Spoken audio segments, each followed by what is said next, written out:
এখন আমরা formation of company অর্থাৎ একটা কোম্পানি কিভাবে গঠিত হয় সেই বিষয় সম্পর্কে একটু আলোচনা করে নেব।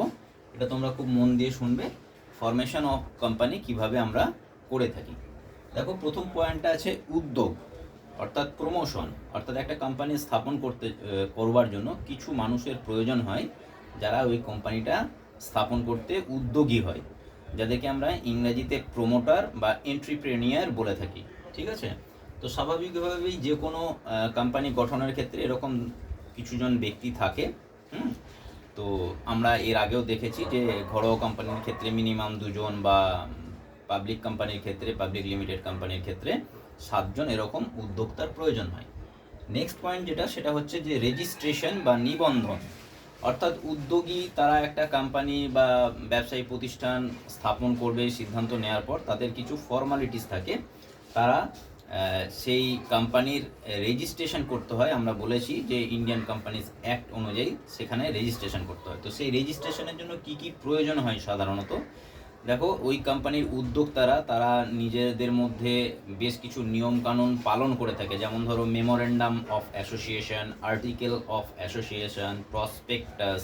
হ্যাঁ, তো এই সমস্ত বিভিন্ন আইন মোতাবেক কাগজপত্রগুলোকে তাদেরকে রেডি করতে হয়। অর্থাৎ মেমোরেন্ডাম অফ অ্যাসোসিয়েশন আমরা কাকে বলবো, সেখানে দেখা যায় যে, দেখো, আমি লিখেছি মেমোরেন্ডাম অফ অ্যাসোসিয়েশন।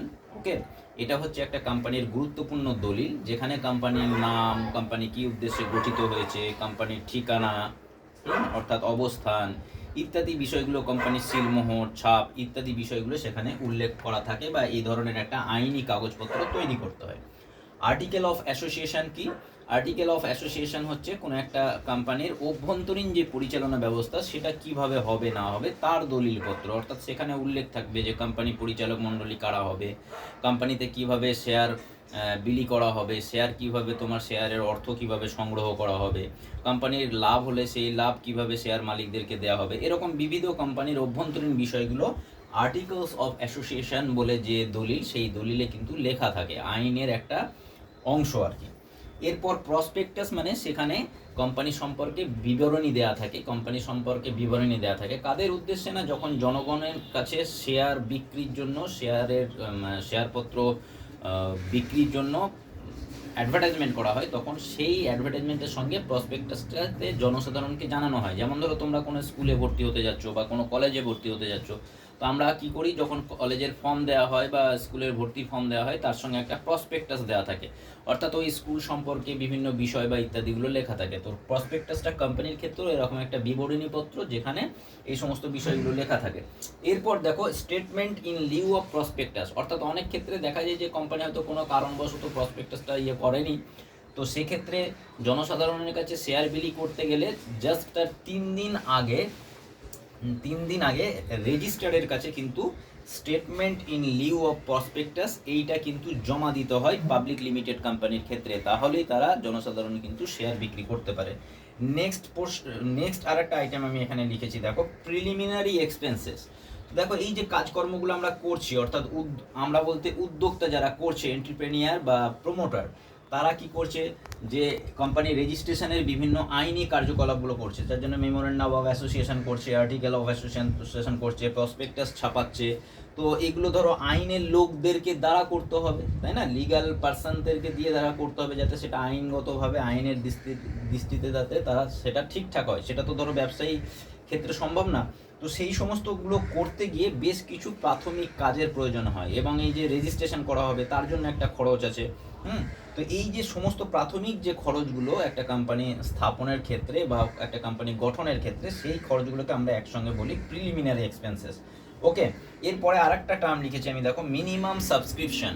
অর্থাৎ যখন কোম্পানি স্থাপিত হবে তখন এই যে আর্টিকেল অফ অ্যাসোসিয়েশন বলা আছে, বিশেষ করে পাবলিক লিমিটেড কোম্পানির ক্ষেত্রে, সেখানে কিন্তু প্রসপেক্টাসের মাধ্যমে যখন শেয়ার ইস্যু করা হবে তখন সেখানে উল্লেখ থাকবে যে মিনিমাম একটা, দেখা গেল যে 10 লাখ শেয়ার আছে, তার মধ্যে পরিচালক মণ্ডলী ঠিক করবে যে মিনিমাম 1 লাখ শেয়ার যদি পাবলিকলি প্রথমে ইস্যু করা হয়, জনসাধারণ যদি তার জন্য আবেদনপত্র জমা দেয়, তাহলে আমরা এই কোম্পানিটা স্থাপন করতে পারবো। তো মিনিমাম সাবস্ক্রিপশন অর্থাৎ 1 লক্ষ শেয়ার বিক্রি হচ্ছে এখানে মিনিমাম সাবস্ক্রিপশন, ম্যাক্সিমাম হয়তো 10 লাখ।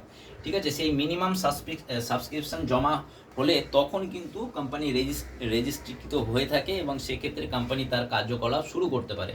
তো যাই হোক, আমরা এই যে কোম্পানি নিবন্ধনের জায়গায় ছিলাম, কোম্পানি রেজিস্ট্রেশন করবার জন্য রেজিস্ট্রারের কাছে এই সমস্ত কাগজপত্রগুলো কিন্তু তৈরি করে জমা দিতে হয় এবং সেগুলো দেখে খুঁটিয়ে যদি রেজিস্ট্রার যদি সন্তুষ্ট হয়ে থাকেন তাহলে সেক্ষেত্রে রেজিস্ট্রার সার্টিফিকেট অফ ইনকর্পোরেশন দিয়ে থাকেন এবং সার্টিফিকেট অফ ইনকর্পোরেশন পাওয়ার পর কিন্তু প্রাইভেট কোম্পানি কাজ শুরু করতে পারে, পাবলিক কোম্পানি কিন্তু তখনও কাজ শুরু করতে পারে না। পাবলিক কোম্পানির নেক্সট কাজ হচ্ছে সে মিনিমাম সাবস্ক্রিপশন যদি জমা করে দেখাতে পারে যে মিনিমাম সাবস্ক্রিপশন সে পেয়েছে, তখন রেজিস্টার তাকে দেবে কি সার্টিফিকেট অফ কমেন্সমেন্ট, ঠিক আছে, সার্টিফিকেট অফ বিজনেস কমেন্সমেন্ট। তো তার আগে যেটা আছে সেই জিনিসটা হচ্ছে যে শেয়ার বিলি, অর্থাৎ যে এই যে নিবন্ধনের কাছে গিয়ে যখন সার্টিফিকেট অফ ইনকর্পোরেশন পাচ্ছে উদ্যোক্তারা, তখন পাবলিক লিমিটেড কোম্পানি করতে পারবে কি শেয়ার বিলি করতে পারবে। ঘরোয়া কোম্পানি তো শেয়ার বিলি করবে না, তারা তো ধরো উদ্যোক্তা এবং তার আত্মীয় স্বজন মিলে সেই কোম্পানিটা প্রতিষ্ঠিত করবে, সুতরাং তারা কাজ শুরু করতে পারবে। কিন্তু পাবলিক লিমিটেড কোম্পানি কি করবে, রেজিস্ট্রেশনের পর তারা শেয়ার বিলি করবে এবং ওই শেয়ার বিলি করবার জন্য তাদেরকে এই প্রসপেক্টাস ছাপাতে হবে। প্রসপেক্টাসে উল্লেখ থাকবে বিভিন্ন বিষয় সংক্রান্ত এবং শেয়ারের দাম কত টাকা প্রথমে দিতে হবে, অ্যাপ্লিকেশনের সঙ্গে কত টাকা মানে আবেদনপত্রের সঙ্গে দিতে হবে, কত টাকা তোমার অ্যালটমেন্ট যখন হবে শেয়ার তখন দিতে হবে, ইত্যাদি বিষয়গুলো লেখা থাকবে, ঠিক আছে।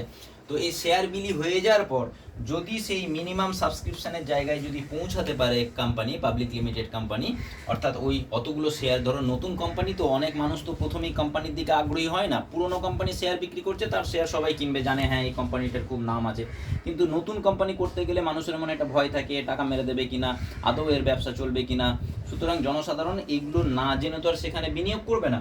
তো সেই কারণে যখন মিনিমাম সাবস্ক্রিপশনটা যদি দেখা যায় যে জনসাধারণ আগ্রহী এবং তারা ওই শেয়ারপত্রগুলো কিনবার জন্য আবেদনপত্র জমা দিয়েছে, তখন সেটা দেখিয়ে রেজিস্ট্রারের কাছে উদ্যোক্তা যেটা পেয়ে থাকে সেটা হচ্ছে কার্য আরম্ভের সার্টিফিকেট, ঠিক আছে, certificate of commencement of business.